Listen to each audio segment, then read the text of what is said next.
Hi, this is Steve Kiam with Action Coach Business Coaching in Northern Virginia. Today I want to share a couple of tips on how to stand out from your competitors. Let's start by asking the question, in the eyes of your ideal prospect, what makes your business different and better than the competition? Now, why is this important? Well, if you aren't seen as different and better, then the only way your prospect can decide between you and the competition is by who offers the lowest price. And this is a certain path to poor profits. Now, a lot of business owners like to say that they're different and better because they offer better quality and better service. And it's easy to understand why they think that way. They've invested a lot of time and effort figuring out how to be good at what they do. So they must be good at it, right? Well, what about the 29 other business owners who also invested a lot of time and effort figuring out how to be good at it? They might do things a little bit differently, but from the prospect's perspective, what makes your claim to be better any different from your competition's? So let's look at it a little bit different way. Suppose I said to a room full of people, raise your hands if you think you're a better driver than the average person. What percentage of people will raise their hand? Less than 50%? More than 50%? How can more than 50% be better than average? Okay, so the same thing goes for your business.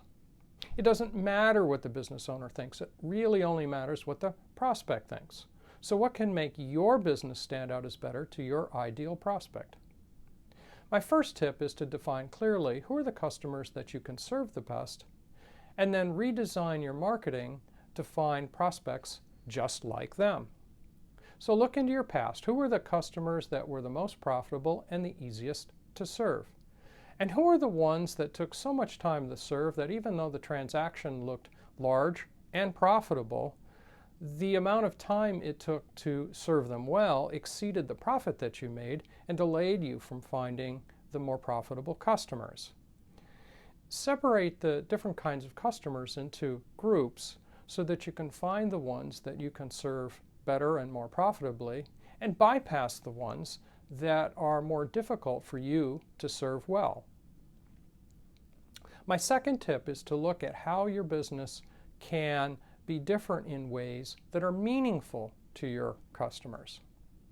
For example, what are the frustrations that people experience when doing business with your industry? Not what are their frustrations when doing business with you specifically, although we may need to look at that. What are their frustrations with your industry? Have you ever surveyed them to figure that out? What can you change in your business that will be able to help you deal with those frustrations better than your competition?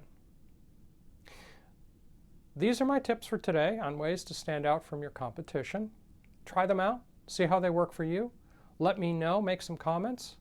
This is Steve Kiam with Action Coach Business Coaching in Northern Virginia. Have a great day.